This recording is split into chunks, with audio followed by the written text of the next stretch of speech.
Pemirsa, pemerintah mengancam akan memblokir perusahaan penyedia aplikasi populer atau over the top seperti WhatsApp, Facebook, Twitter, dan YouTube apabila tidak mengikuti aturan di Indonesia. Pemerintah meminta perusahaan OTT membuat badan hukum tetap di Indonesia tak cukup dengan mendirikan cabang. Apabila permintaan tersebut tak diindahkan, pemerintah lewat Kementerian Komunikasi dan Informasi akan memblokir layanan internet perusahaan tersebut lewat operator. Menurut Menteri Komunikasi dan Informasi Rudiantara, penerapan aturan tersebut untuk melindungi konsumen.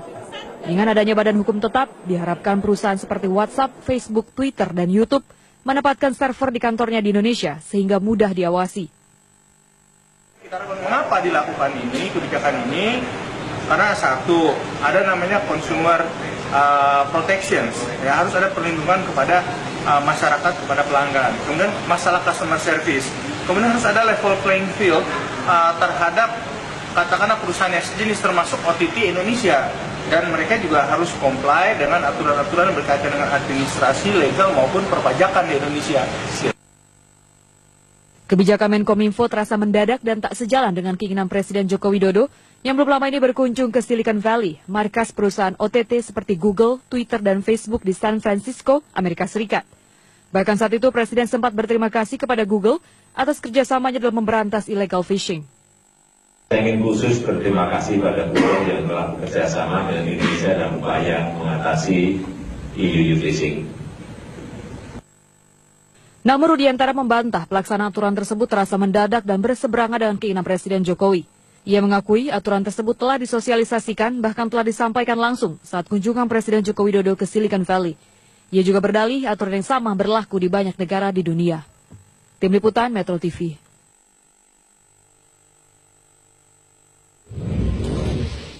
Pasca Presiden mengunjungi markas Twitter dan juga Facebook untuk memperkuat kerjasama di bidang ekonomi digital, Kementerian Komunikasi dan Informatika justru mengancam akan memblokir perusahaan-perusahaan over the top tersebut bila tidak membentuk badan usaha tetap di Indonesia.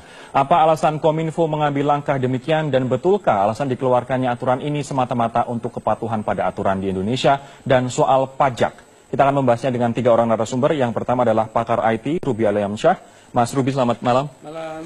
Kemudian pegiat media sosial Pangeran Siaan. Pangeran, selamat pange aja ya, kalau Pangeran. Malam, Dori. Selamat malam, apa kabar? Kemudian Menteri Komunikasi dan Informatika Pak Rudiantara melalui sambungan telepon. Pak Rudi, selamat malam Pak Rudi. Selamat petang, Assalamualaikum warahmatullahi wabarakatuh. Waalaikumsalam. Malam, teman-teman.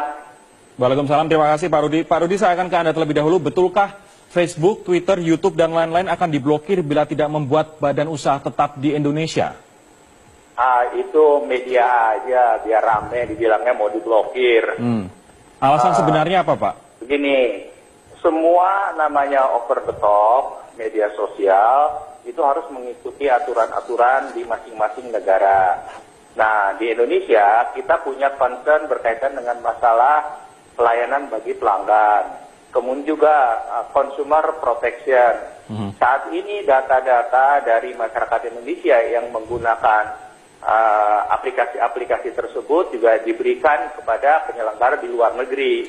Tentunya kita juga harus menjaga kepentingan masyarakat Indonesia. Yang ketiga juga harus ada level playing field terhadap katakanlah operator ataupun pemain lokal. Contohnya seperti ini kan. Nanti ada Netflix. Di kita ada namanya Kineria yang juga menawarkan aplikasi-aplikasi film misalkan. Ya harus ada level playing field terhadap pemain lokal tentunya. Yang terakhir juga compliance terhadap masalah administrasi, hukum maupun pajak. Jangan lupa, digital age dari Indonesia tahun lalu itu mencapai 800 juta lebih dolar itu ya. Nah tentunya ada implikasi berkaitan dengan masalah pajak dan lain sebagainya. Pak Rudi, Pak Rudi, sebelum saya masuk ke poin satu-satu yang tadi Anda sebutkan, ini artinya mereka tidak akan diblokir begitu walaupun nanti saya dengar informasinya bahwa aturan ini akan dikeluarkan akhir Maret. Kalau misalnya mereka terlambat, mereka tetap tidak akan diblokir atau apa langkahnya yang akan dilakukan, Pak? Nah, saya terima kasih kepada Metro TV yang mengundang saya. Rencananya memang kebijakan ini akan disampaikan, akan dikeluarkan akhir Maret. Oke. Tapi tentunya akan ada masa transisi. Baik. Tidak bisa langsung begitu saja. Gitu. Baik, mohon ditahan di situ terlebih dahulu. Pak Rudi, kita harus jeda kumandang azan maghrib. Saya nanti akan perdalam terkait dengan masa transisi dan juga aturan dari ini konkretnya akan seperti apa. Kami akan segera kembali usai jeda dan juga azan maghrib berikut ini. 2016, tidakkah terlalu cepat apabila pemberitahuan sosialisasi baru sekarang-sekarang ini, kemudian nanti 1 bulan lagi mereka harus membuat badan usaha tetap di Indonesia, Pak? Nah, begini, yang penting kan sebetulnya presensi mereka di Indonesia harus ada. Nah, badan usaha tetap itu salah satu opsi bahwa mereka itu hadir di Indonesia. Bisa mereka sendiri, bisa melalui joint venture, dan bisa juga bekerja sama dengan operator. Indonesia ini kan harus memposisikan dirinya kompetitif di international marketplace. Jadi kita juga harus friendly terhadap investasi asing. Tetapi kita juga harus punya posisi gitu loh, baik dalam konteks hukum, pajak, dan lain sebagainya. Pak Rudi, yang menjadi concern dari para pengguna media sosial, pengguna internet adalah apabila hal ini dipandang terlalu mepet begitu, dan nanti perusahaan-perusahaan over the top ini terlambat mengikuti aturan yang dikeluarkan oleh Kominfo, kemudian pemblokiran itu benar-benar terjadi, ini tentu akan menimbulkan kegaduhan baru, Pak. Begini, ya, mengapa mereka tidak comply? Misalkan saya ambil dalam konteks pajak.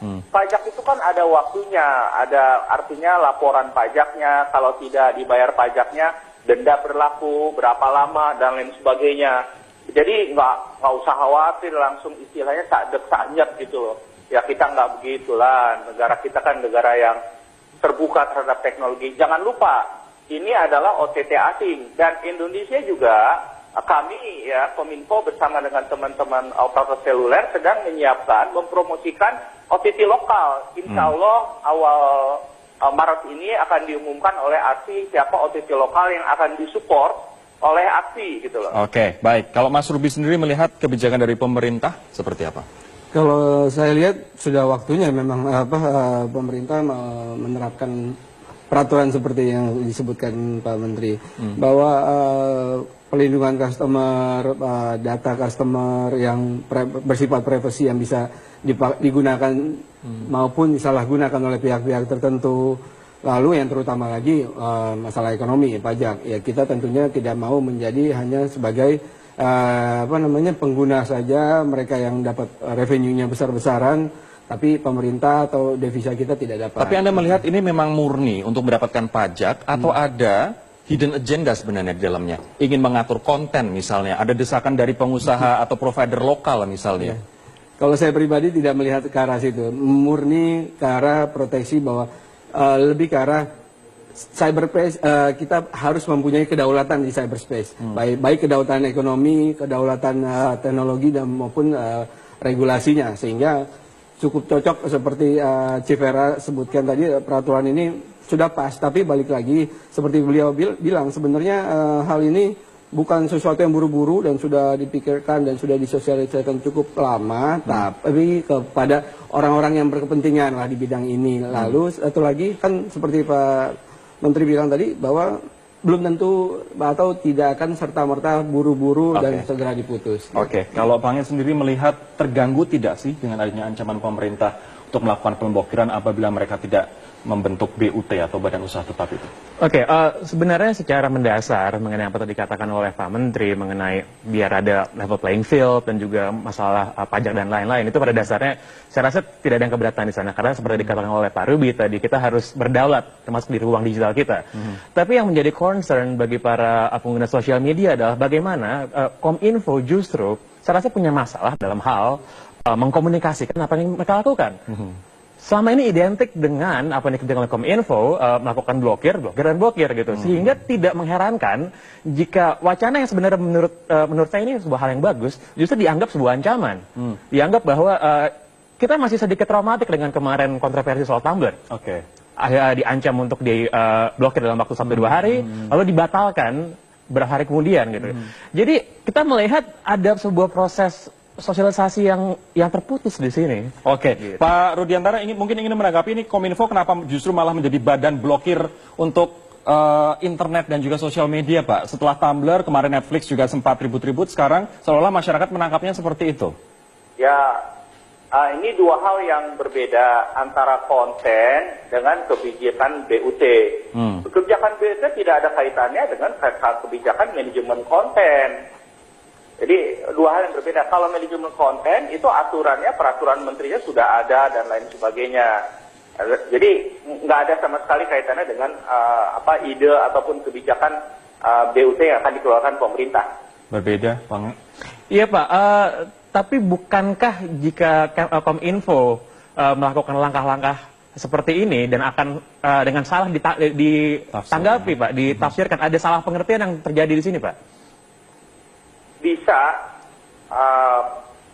Mas Pangeran, bisa memang terjadi salah persepsi dan itu tentunya kita harus perbaiki sama-sama. Baik, Pak Rudi, saya ingin tanya ini terkait dengan perlindungan konsumen. Konkretnya akan seperti apa? Dengan adanya BUT, konsumen akan dilindungi, Pak. Emang selama ini apakah konsumen tidak terlindungi seperti itu?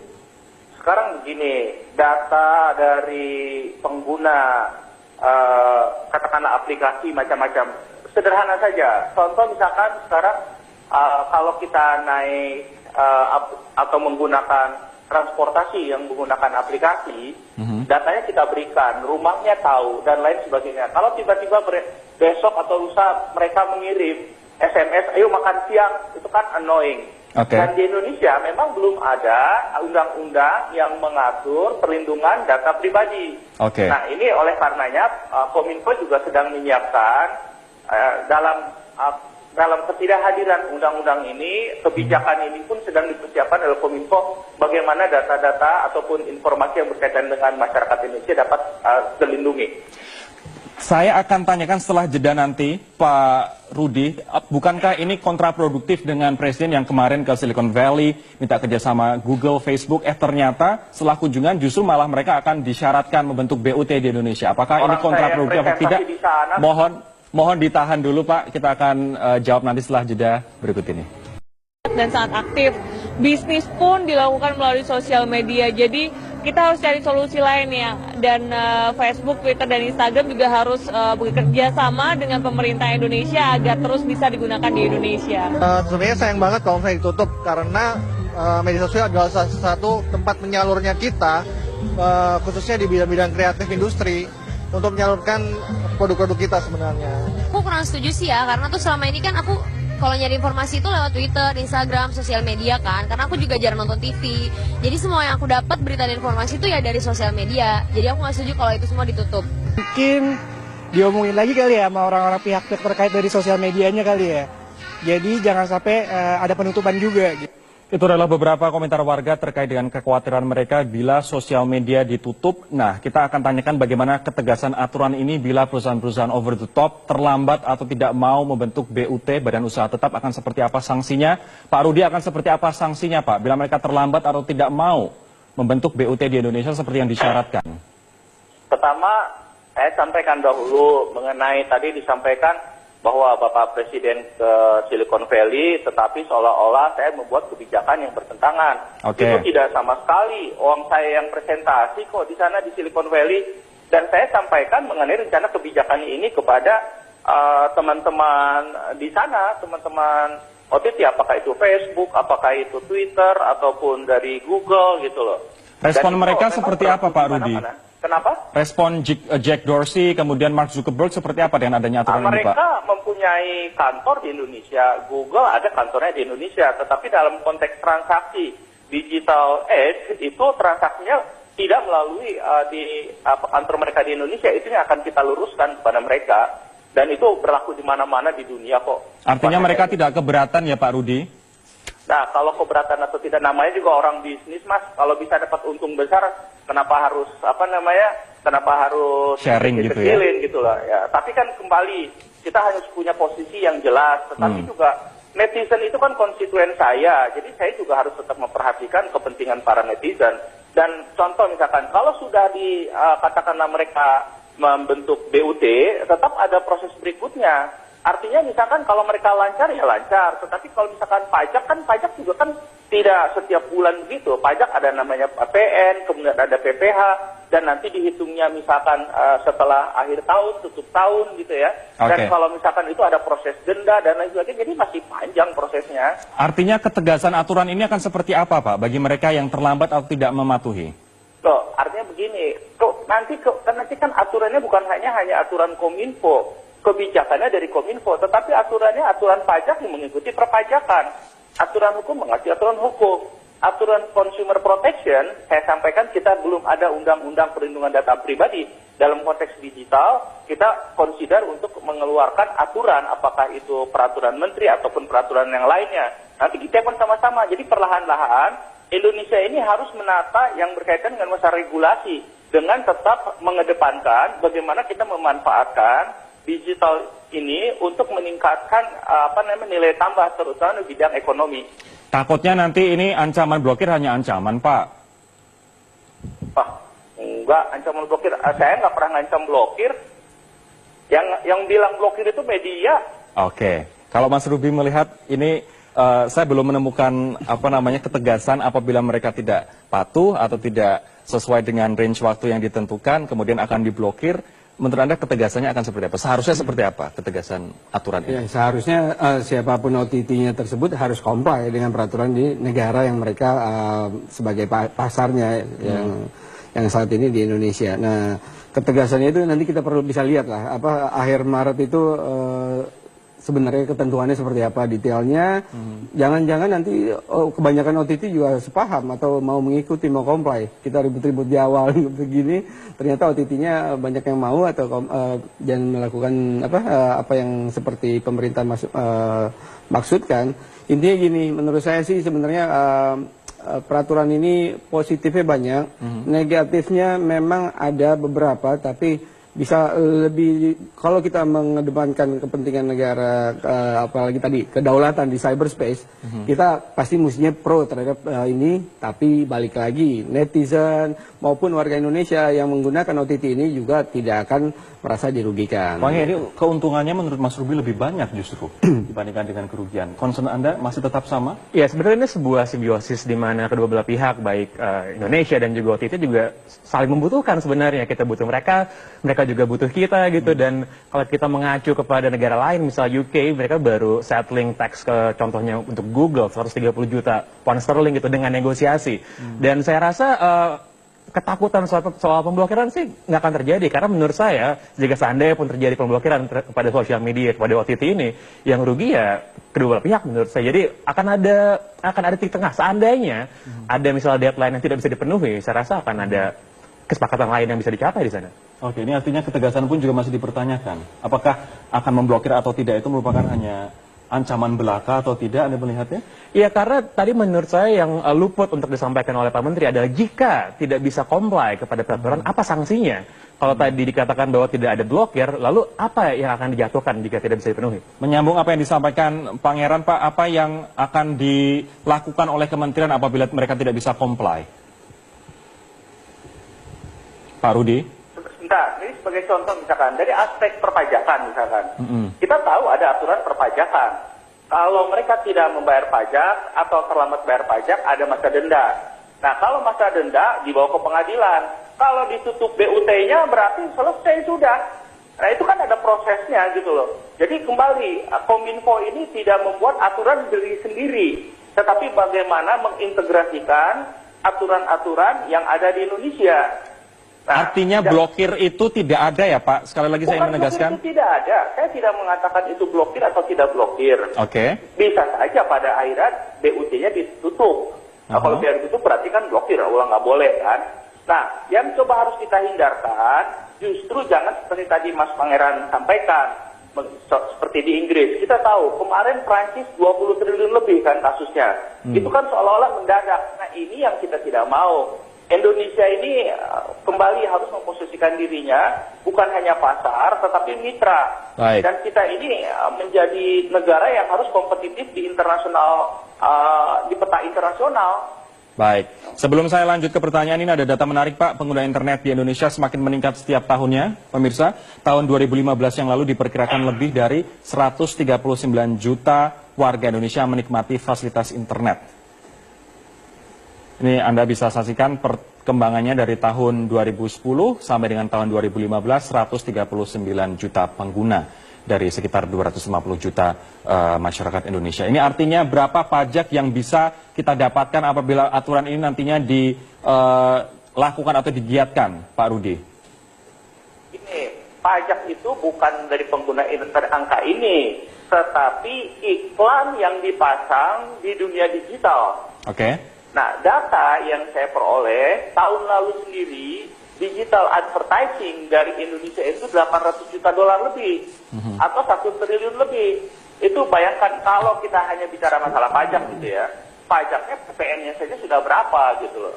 Itu yang kita kehilangan opportunity kalau kita biarkan masalah ini tidak ada kebijakan yang bersifat afirmatif gitu loh. Baik bagi OTT maupun bagi tentunya bagaimana kita melindungi masyarakat kita. Baik, Mas Ruby setuju? Setuju yang mana? Setuju dengan adanya bahwa pajak nanti akan menghasilkan 850 per tahun, kemudian 70% untuk Facebook dan Twitter, kita harus mendapatkan porsi itu? Setuju, pastinya. Kita jangan sampai hanya sebagai pelaku yang dinikmati oleh mereka. Pemerintah di dalam hal ini sebagai yang mengatur kita mendapatkan devisa, toh nanti kan devisa itu akan balik lagi ke rakyat lagi. Oke, nanti saya akan pertanyakan terkait dengan adanya kekhawatiran masyarakat bahwa ini nanti juga akan mengatur konten di sosial media. Pak Rudi, kami akan membahasnya saat lagi, tetaplah bersama kami di Prime Time News.